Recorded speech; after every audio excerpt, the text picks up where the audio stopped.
You're not lazy, you're not unmotivated, and no, your brain isn't broken. What's actually happening is way more dangerous and way more common.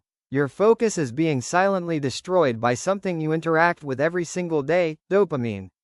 Every time you scroll, tap, refresh, or chase quick pleasure, your brain learns one lesson: deep focus is unnecessary. And over time, that lesson rewires how you think, how you work, and how long you can stay mentally present without escaping. This video isn't motivational talk. No fake discipline advice. No, wake up at 5 a.m. nonsense.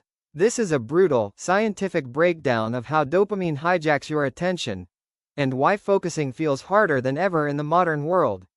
If you've ever wondered why you can watch content for hours but can't concentrate for 10 minutes, stay till the end. This might completely change how you see your brain. The invisible addiction you don't notice. Most people think addiction looks dramatic: drugs, alcohol, chaos. But dopamine addiction? That one wears a hoodie and sits quietly in your pocket. It doesn't destroy your life overnight. It slowly deletes your ability to focus. No alarms, no warnings, just a gradual feeling that you can't concentrate anymore, even though nothing serious is wrong. Dopamine itself isn't evil. It's a chemical messenger designed to push humans toward survival, food, learning, progress. The problem starts when modern life hijacks this system. Social media, reels, notifications, junk content, these don't reward effort. They reward attention, and your brain doesn't know the difference between meaningful reward and cheap stimulation. Here's the scary part: your brain adapts fast. When it gets constant dopamine spikes with zero effort, it recalibrates its baseline. Suddenly, reading feels boring. Studying feels painful. Deep thinking feels impossible. Not because you're lazy, but because your brain has been trained to expect instant rewards every few seconds. This is why people say, "I want to focus, but I can't." Focus isn't gone, it's suppressed, buried under layers of artificial dopamine. And unless you understand this mechanism clearly, you'll keep blaming motivation, discipline, or willpower, while missing the real culprit entirely. How dopamine was meant to work, and how we broke it.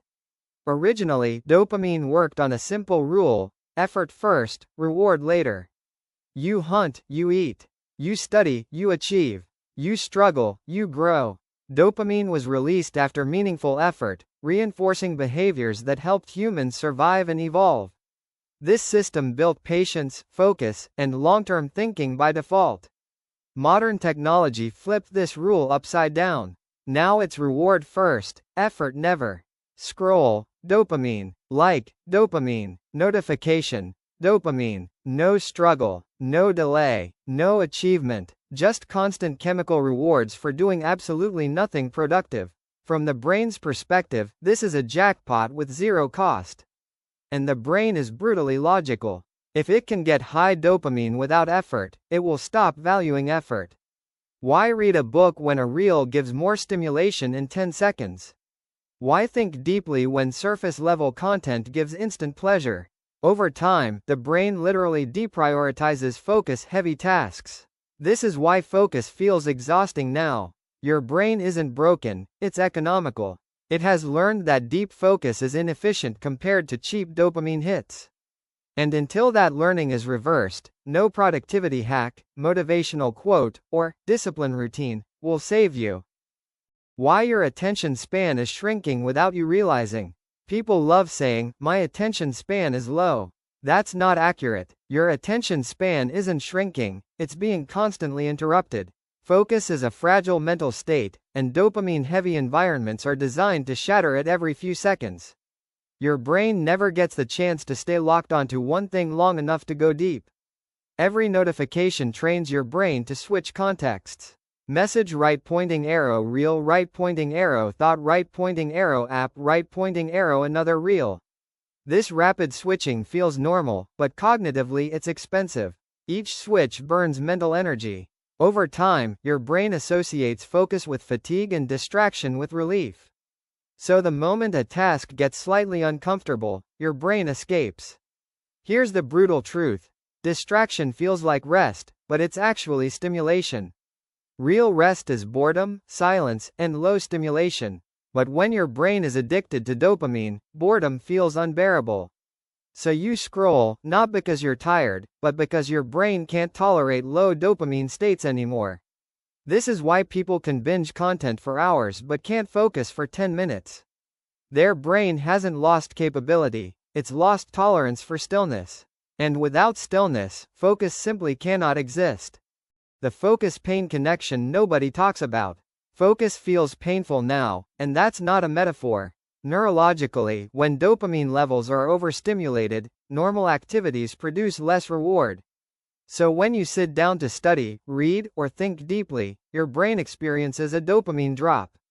That drop feels like discomfort, irritation, restlessness, even anxiety. Your brain interprets this discomfort as a signal. Something's wrong. Escape. And the fastest escape is your phone. This is why you pick it up without thinking. It's not habit, it's negative reinforcement. You're not chasing pleasure, you're avoiding pain. This is also why forcing focus through willpower rarely works long-term. You're trying to override a chemical imbalance with motivation. That's like trying to stay awake on zero sleep by drinking water. You can push for a while, but you'll crash harder. The key insight here is simple but uncomfortable. Focus today requires tolerating short-term mental pain. The people who can focus aren't superhuman. They've just trained their brains to sit with discomfort long enough for dopamine to rebalance. How cheap dopamine destroys deep work. Deep work, real thinking, learning, creating, requires sustained dopamine at a moderate level. Not spikes, not crashes, just stability. Cheap dopamine does the opposite. It floods the system, then leaves it depleted. This creates a cycle where your brain is either overstimulated or undermotivated, with no middle ground. This is why multitasking feels productive but produces nothing meaningful. You're busy, but shallow. Active, but not effective. Cheap dopamine keeps your brain in a constant state of surface-level engagement. You consume more, but understand less. You react more, but think less. Over time, this rewires your identity. You stop seeing yourself as someone who builds or creates. You become someone who scrolls, reacts, and consumes. Not because you chose this, but because your neurochemistry nudged you there, day by day. The most dangerous part? You don't feel broken, you feel normal. Everyone around you is doing the same thing, so the damage stays invisible. And invisible problems are the hardest to fix. The dopamine detox myth, and what actually works. Dopamine detox sounds cool, but most versions are nonsense. You can't detox dopamine like sugar or caffeine. Dopamine is essential, you need it to move, think, and stay alive. Going extreme, no phone, no music, no pleasure, usually backfires and leads to binge relapse. What actually works is dopamine resensitization. That means gradually reducing artificial spikes while increasing effort-based rewards. Less instant stimulation, more delayed satisfaction, boring at first, powerful later. This is why simple habits work better than dramatic resets. Reading 10 pages daily, walking without headphones, working in silence. These activities feel dull initially because your brain is recalibrating. That dullness isn't failure, it's healing. The goal isn't monk mode. The goal is to teach your brain that effort is worth it again. Once that happens, focus stops feeling like suffering and starts feeling natural. Rebuilding focus in a dopamine-polluted world. Rebuilding focus isn't about escaping the modern world. That's unrealistic. It's about controlling inputs instead of letting inputs control you. You don't need to quit technology. You need to stop letting algorithms decide your mental diet. The first shift is environmental, not mental. Silence notifications. Keep the phone physically away during focus sessions. Design friction. If distraction is easy, focus loses every time. This isn't weakness, it's basic behavioral science. Humans always choose the path of least resistance. The second shift is training duration, not intensity. Stop aiming for 3-hour focus blocks. Start with 20 minutes of real, uninterrupted work. Then stop. Let your brain associate effort with completion, not exhaustion. Over time, that window naturally expands. The final shift is identity. Stop saying, "I can't focus." Say, I'm retraining my focus. One is a dead end. The other is a process. Your brain is plastic. It adapts to whatever you repeatedly expose it to. Choose wisely.